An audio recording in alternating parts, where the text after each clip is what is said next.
전 세계적으로 코인 거래소의 대주주 지분 제한 규제를 두고 있는 국가는 없습니다. 예를 들어 미국의 경우 거래소 운영자와 주요 주주의 적격성 판단, 재무 건전성, 그리고 내부 통제 등에 초점을 맞추고 있고요. 유럽연합의 경우에도 지분율 상한을 규정하는 대신에 지배구조의 투명성과 리스크 관리 체계를 강화하는 형태로 규제가 이루어지고 있습니다. 그나마 규제가 센 편인 일본은요, 금융청이 코인 거래소를 금융기관 수준으로 규제하고 있습니다. 하지만 그럼에도 역시 지분율 상한 규제는 없고 대주주 자격 심사, 그 다음에 재무거래 투명성 요건, 내부 통제 요건을 강화하는 형태로 규제하고 있습니다. 그럼 왜 해외국들은 지분 규제를 안 할까요? 그 이유는 거래소가 글로벌 시장 환경에서 경쟁을 하려면 자본 유치와 경영 유연성이 중요하기 때문에 그렇습니다. 대부분의 규제가 지분 자체보다는 구조에 중점을 두고 있는 글로벌 시장 환경에서 지금 한국에서 논의되고 있는 지분 상한 규제는 해외 기준으로 보면 꽤나 특이한 시도예요. 민주당 TF에서도 반대됐던 내용이 정책위에서 검토가 되기 시작하니까요. 네이버 파이낸셜이랑 두나무는 양사 간의 기업 결합 구조를 재점검하고 나섰습니다. 일단 기업 결합 자체는요, 양사 간의 합의가 이뤄진 부분이니까 거래가 무산되거나 구조가 전면 수정되거나 이럴 가능성은 낮고요. 해당 법안이 실제로 시행될 경우 향후에 최대 주주 지분 매각이 불가피해질 수 있습니다. 그래서 사전부터 시나리오별 대응책을 마련하고 있는 단계다, 이렇게 보여집니다. 그러나 늘 말씀드리듯 세부적인 방향이 아쉽더라도 법제화 진행 자체는 큰 틀에서는 호재예요. 단지 은행권은 경사가 낮고 테크 기업은 기존보다 좀 덜 달가운 수준이겠죠. 그래서 큰 틀에서는 호재고 단기적으로는 악재지만 그 악재의 성격도 제한적으로 봐야 된다는 입장이고요. 금요일에 네이버는 예상했던 대로 매출 12조가 넘어가는 호실적을 발표를 했고, 향후 3년간 주주 환원 계획에 따라서 자사주 매입 소각 혹은 현금 배당 이런 것들을 진행하겠다고 합니다. 전체적인 재료는 나쁘지 않습니다. 이런 상황에서 차트는 금요일에 하방마디가 24만 6천 원을 지지하면서 드디어 거래량이 증가했습니다. 저가 매수세의 유입이 포착된 것으로 간주할 수 있겠고요. 당장 월요일부터 장중 장세가 좋은 시점을 포착한다면 공격적인 매수 대응도 충분히 가능한 상황입니다. 안녕하세요, 추세린입니다. 네이버 종목 분석 해볼 건데요. 차트와 재료 수급의 종합적인 관점에서 향후 주가 전망을 해봄과 동시에 본 종목으로 수익 매매할 수 있는 전략에 대한 내용들 제가 오늘 이 영상 안에 잘 정리해 놨으니까요. 여러분 영상 끝까지 시청해 주시고 구독과 좋아요 잊지 말아 주시기 바라면서 바로 출발해 보겠습니다. 금요일에도 전체 시장 장세가 안 좋았고요. 코스피, 코스닥 전체 다 내렸었는데 네이버도 덩달아 따라서 내렸습니다. 그리고 나서 지지라인은 지켰어요. 여기 24만 6천 원이죠. 그런데 지키는 과정에서 무슨 일이 벌어졌습니까? 거래량이 증가를 했어요. 항상 이런 식으로 주요 지지라인에서 거래량이 증가되면서 지지받는 모습을 확인을 해야지 저가 매수세가 좀 들어왔구나, 이거를 알 수가 있는 겁니다. 그러면 이 다음부터는 장중 장세가 괜찮을 때 매수 진입이 가능해지는 거예요. 만약에 금요일 날에도 장중 장세가 괜찮았다면 당장 매수가 가능했겠지만 금요일은 장세가 좋지 않았잖아요. 그러니까 음봉이 나왔겠죠. 그리고 네이버 같은 경우에는 수급 동향이 외국인과 기관권이 동시에 매도를 하고 개미만 매수하는 이런 날은 보통 장세가 안 좋습니다. 요거는 이제 네이버만의 종특이니까요, 참고하시면 좋을 것 같고, 보통 장중 장세를 파악하실 때 제가 어떻게 보나요? 체결 강도, 그쵸? 체결 강도가 최소 보합권에서 강세장까지 이 정도는 보여줘야지 매수가 가능한 체결 강도니까 80 이상으로 보시면 돼요. 이건 최소입니다, 최소. 주가가 지지라인으로부터 조금 반등이 나와 있는 위치라면 그래도 체결 강도가 100보다는 높은 게 좋고, 지지라인에 딱 걸쳐 있는 상황이라면 그때는 보합권까지 봐줄 수가 있는 거예요. 그 다음에 프로그램 매매 동향을 많이 보는데 보통 프로그램 매매는 외국인이 합니다. 적어도 외국인만큼은 매수를 해주고 있어야 또 내가 공격적인 대응을 하기에 용이하고요. 장중에 매수 타이밍을 잡으실 때는 호가 잔량이 매도 총 잔량이 매수 총 잔량보다 많은 타이밍을 노리시는 게 더 유리합니다. 이때가 시장 심리가 좋아질 타이밍이니까요. 그리고 보통 수급을 보실 때는요, 주포가 누구냐 이걸 보시는 게 굉장히 중요합니다. 특히 코스닥 소형주 중에는 개인 큰손 세력이 주포인 경우들도 많죠. 이런 케이스에는 수급을 당연히 개인 위주로 보시는 게 좋은 거고, 네이버 같은 경우에는 전혀 아닙니다. 주포가 외국인이고 기관이에요. 그러니까 얘네들이 매수가 들어올 때 유리한 거겠죠. 네이버 과거 차트를 놓고 매매 복귀를 해보시면 이렇습니다. 자, 이때 당시에 고점을 이렇게 높여놓고 20일 이동평균선까지 조정을 줬었습니다. 그러면 20일 이평선도 매수 타점이 될 수 있는데 바로 이 캔들에서 거래량이 살짝 늘었었죠. 매수세의 유입이 확인이 됐고 바로 그 다음날 장세가 좋았을 거예요. 장대 양봉이 나왔으니까 당연히 장세가 좋았겠죠. 그래서 이런 날 매수 공략을 했으면 내가 매수하자마자 바로 수익이 나서 한파동을 이렇게 수익을 낼 수 있는 찬스가 오는 겁니다. 겁니다. 자, 이때도 마찬가지인데 슈퍼 트렌드까지 조정을 주는 과정에서 거래량이 음봉에 늘었습니다. 그쵸? 음봉의 거래량이 느는 걸 확인했고 비록 음봉은 나왔지만 이 밑에서 매수로 받는 세력들이 있었다는 얘기예요. 그리고 지지라인에 딱 걸쳐놨죠. 이날은 장세가 안 좋았을 테니까 당장 매수를 못 하더라도 그 이튿날 혹은 그 다음날 분명히 장세가 괜찮은 순간이 있었을 겁니다. 이렇게 매수 대응을 했다면 또다시 한파동 수익을 낼 수 있는 이런 찬스가 있었죠. 불과 얼마 전에도 마찬가지였어요. 자, 이때 당시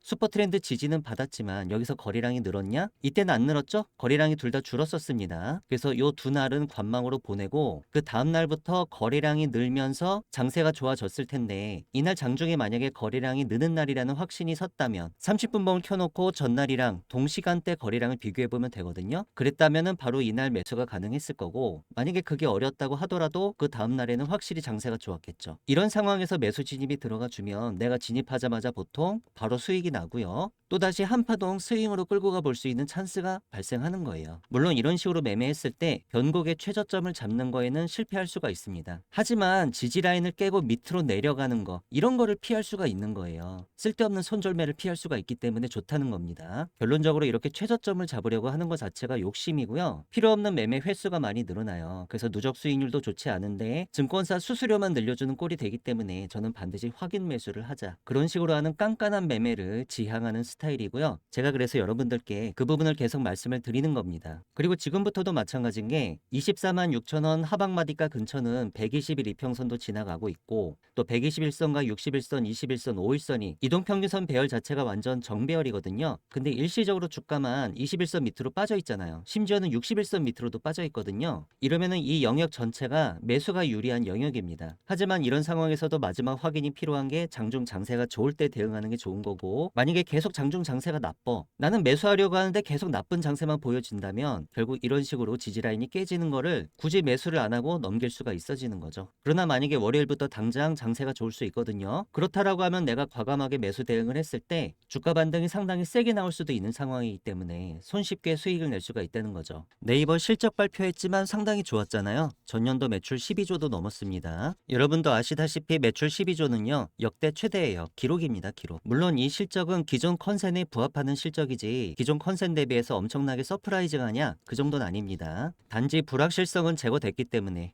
역시 예상했던 대로 실적 좋구만 이런 식으로 불확실성이 제거된 것만큼의 호재인 거예요. 대신에 네이버는 앞으로 3개년 동안 주주 환원 계획에 대해서 말을 했죠. 잉여 현금의 25에서 35% 정도는 자사주 매입 후 소각 혹은 현금 배당 이렇게 하겠다고 합니다. 이 자체는 확실한 호재가 될 거고요. 영상 서두에 말씀드렸던 것처럼 코인거래소 대주주 지분 제한 가능성에 대해서 네이버랑 두나무가 지금 검토에 들어갔어요. 리스크를 점검하기 시작한 건데 요거 자체는 단기 악재예요. 하지만 어쨌든 스테이블 코인 법제화 과정이 진행되고 있다는 것 자체는 큰 틀에서는 호재가 맞습니다. 테크 기업한테도 호재고요. 방향성에 대한 아쉬움은 진하게 남지만 할 수 없죠 뭐 그거야. 제발 법안 통과되기 전까지 막판이라도 이 지분 제한 내용은 좀 빠졌으면 좋겠네요. 우리 네이버 주주 여러분들을 위해서라도 해당 내용에 대해선 제가 비판적인 유튜브 영상을 올리면 내용 보시면 좋아요 한 번씩 꼭 눌러주시기 바랍니다. 슈퍼 트렌드 기준으로 네이버 추세 분석해 보시면요. 일봉상 단기 추세 아직 상승 추세로 나타나고 있고 최근에 하락 기조가 있었지만 이건 어디까지나 하락 기조지 추세 자체는 아직 상방입니다. 주봉 차트상 중기 분석을 해보셔도 슈퍼 트렌드 상승 추세 가리키고 있고요. 월봉 차트상 장기 분석을 해봐도 슈퍼 트렌드 상방을 가리키고 있습니다. 어쨌든 이 종목은 추세가 살아있기 때문에 주가가 이렇게 눌림을 줬을 때 매수를 공략해 볼 수 있는 기술적 근거가 있는 겁니다. 공매도 한번 보시겠습니다. 2월 6일자 기준으로 공매도 매매 비중이 2.9에서 2.0으로 살짝 줄었네요. 그쵸? 자, 이러면은 주가가 내려오면서 공매도 세력들이 조금씩 빠져나갔다. 조금 배불리 먹고 빠져나갔다. 이렇게 보시면 좋을 것 같네요. 거의 기술적인 바닥은 다가온 것 같아요. 차트에다가 추세선을 그려봐도 고점은 최근에 계속 높이고 있었고 저점도 계속 높여나가는 이런 추세선이 그려지기 때문에요. 현재 위치는 분명히 추세선 하단 부근이기 때문에 다시 한번 반등이 나올 가능성이 높은 자리가 맞고 한 주가 지났으니까 주봉 차트를 좀 분석을 해봤는데 요게 살짝 네거티브한 부분이 있습니다. 지난주에 거래량이 증가하면서 네거티브한 캔들이 나왔었고 이번 주에 추가적인 하락 캔들이 나왔는데 그 과정에서 거래량이 줄었어요. 그러면 이게 진행형 패턴이라서 더 내릴 수도 있어. 요 가능성이 열려 있다. 이렇게 보시는 게 좋거든요. 이것만 놓고 보면. 물론 무조건 내린다는 말씀이 아닙니다. 특히 네이버처럼 단기, 중기, 장기 모든 추세가 상방으로 나오는 이런 종목은요. 현재 차트 자체가 전반적으로 상승 추세 안으로 들어와 있잖아요. 이런 종목일수록 이 캔들 패턴, 단기 고점을 가리키는 캔들 패턴이 잘 안 맞을 때가 많아요. 그래서 확률이 조금 더 떨어지긴 하는데 어쨌든 지금 당장에 캔들만 놓고 보면 좀 부정적이니까 더더욱이 확인이 필요한 거예요. 이런 자리에서 대놓고 매수하는 게 아니라 일단 거래량이 증가하는 거는 확인을 하셨으니까 장세가 좋은 것까지 확인해서 매수 공략을 하고 내가 진입하자마자 일단 평가 수익은 한번 본 다음에 그 다음에 생각할 시간을 버는 게 중요합니다. 이게 정말 네거티브한 주봉 캔들 패턴 때문에 다시 내리는 이런 차트라면 여기 5일 이평선 부근에서 저항을 받는 이런 모습을 반드시 보이겠죠. 혹은 5일선이 아니라면은 세력들이 집중 매도했던 가격이 27만 원이거든요. 주가가 이쯤까지 반등했을 때 여기서 단기 저항을 또 받을 수가 있는데 이런 상황에서 판단할 수 있는 시간이 생기는 거예요. 만약에 장세가 많이 안 좋아서 이거 다시 꺾이는 차트가 분명하다라고 판단이 되면 나는 매수 자체를 이 밑에서 했으니까 단기 물량은 짧게 먹고 빠진 다음에 중장기 물량만 가지고 한번 추세로 끌고 가보는 이런 전략을 구사해 볼 수 있는 겁니다. 왜 중장기 물량을 끌고 가도 됩니까? 장기 차트가 너무 좋으니까. 그쵸? 어쨌든 이거 올려놓고 나서 횡보하고 있고요. 파동 패턴 이론상 추가 상승할 가능성이 높고 연봉 차트로 대세 분석을 해보시더라도 네이버는 그냥 대세 관점에서 사실상 저점은 계속 높여왔고요. 뭐 고점도 당연히 계속 높여왔습니다. 그리고 전년도에 거래량이 상당히 많이 터졌기 때문에 긴 관점에서는 이게 지금 반등할 수 있는 차트지 절대로 밑으로 꼬라박는 이런 차트가 결코 아니라는 거예요. 그리고 제가 차트만 보고 그런 말씀을 드리는 게 아니잖아요. 어쨌든 네이버의 매출과 영업이익은 지속적으로 우상향하고 있고 굳이 이거 아니더라도 현재 네이버가 보유하고 있는 재무적 가치 대비해서도 주가는 많이 저평가돼 있습니다. 이 밸류에이션 저평가라는 것 자체가 외국인이나 기관권에서 봤을 때는 상당한 메리트이기 때문에 그래서 네이버 수급도 괜찮은 거거든요. 물론 최근 조정받는 과정에서 외국인과 기관권 쌍끌이 매도가 계속 나오긴 했었지만 여전히 외국인 지난 한 달간 네이버를 많이 매수했던 거는 외국인밖에 없습니다. 이거는 수급상으로도 네이버 중장기 추세가 아직 살아있다라고 하는 근거가 됩니다. 영상에서 말씀드린 내용은 제가 소통방에서도 네이버 수익 전략 정보 형태로 여러분들께 전달드리고 있습니다. 미국이든 유럽연합이든 일본이든 간에 전부 다 지분 규제를 안 하고 있는데 지금 우리나라 아주 특이한 규제를 하려고 준비하고 있네요.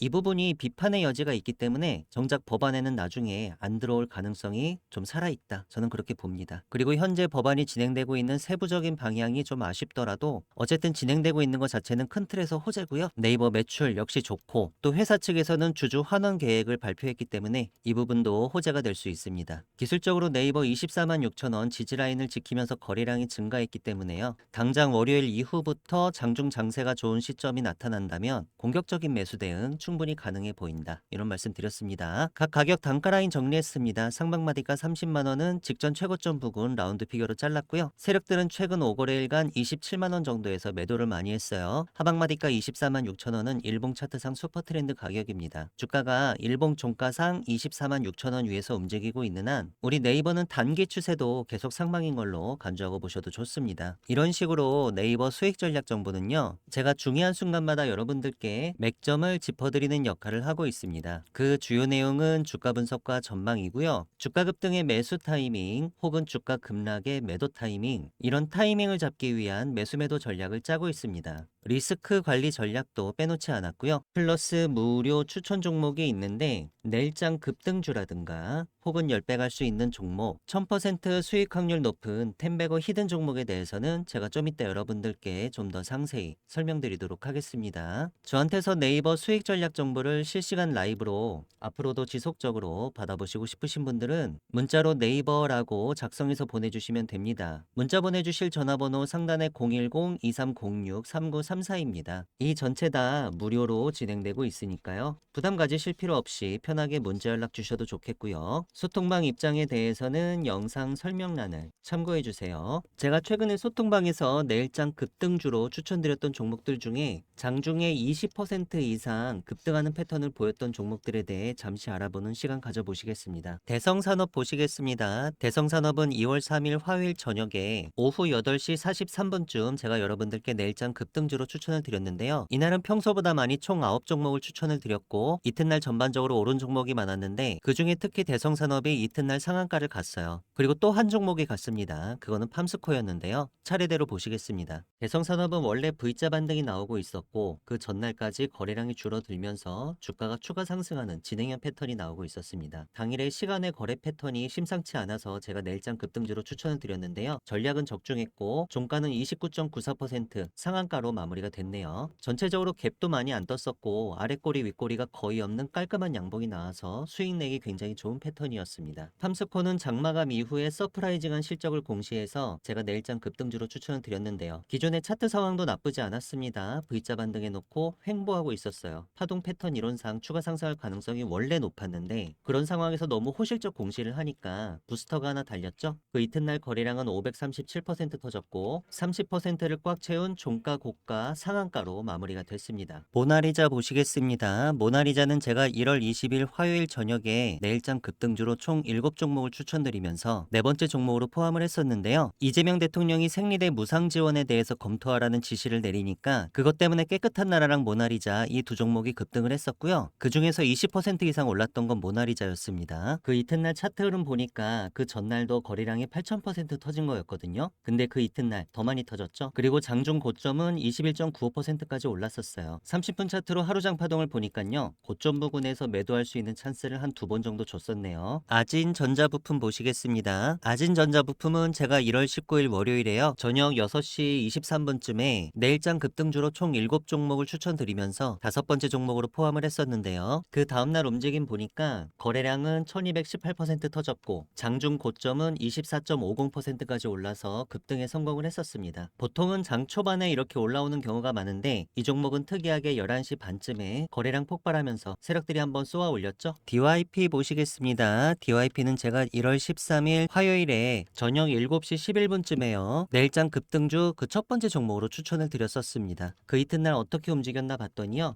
29.90% 아랫꼬리는 달았지만 상한가로 이렇게 마무리가 됐네요. 대창 보시겠습니다. 대창은 제가 1월 5일 월요일에 내일장 급등주 다섯 번째 종목으로 추천을 드렸었는데요. 그 이튿날 보니까 종가는 9.57%, 10% 가까이 상승한 가격으로 마무리를 지었고요. 장중 고점은 20.25%까지 올랐었는데 30분 차트로 보니까 장중 고점 20% 정도 가격을 두 번 터치했었네요. CI테크 보시겠습니다. CI테크는 제가 1월 4일 일요일 오후 5시 14분쯤에 여러분께 내일 급등할 종목으로 단 한 종목을 CI테크를 추천을 드렸었는데요. 그 이튿날인 1월 5일 월요일에 어떻게 움직였나 봤더니 종가는 24.55% 급등에 성공하면서 끝났습니다. 거래량이 무려 15,000%나 터졌어요, 여러분. 그리고 장중 고점은 29.97% 상한가에 도달을 했었네요. 소통방에서 내일장 급등주를 검색을 해보시면 다음처럼 콘텐츠가 여러 개가 나오는데요. 제가 매일마다 내일 급등할 가능성이 높은 종목을 하루 평균 3개씩 추천드리고 있습니다. 그 이튿날 급등할 가능성은 높고 급락할 가능성은 별로 없는 이런 종목들로만 제가 잘 추려서 오니까요. 제가 추천드리는 종목을 가지고 제가 안내드리는 방식대로 장중 장세를 잘 파악하셔서 단타에 임하신다면 수익률을 극대화하시는데 분명히 도움이 되실 거고요. 저한테서 내일장 급등주 리스트를 매일매일 받아보시고 싶으신 분들은 문자로 참여라고 작성해서 보내주시면 되는데요. 문자 보내주실 전화번호 상단에 010-2306-3934입니다. 저한테 한 번만 문자를 보내주셔도 급등주 정보 제가 여러분들께 평생 무료로 제공할 예정이고요.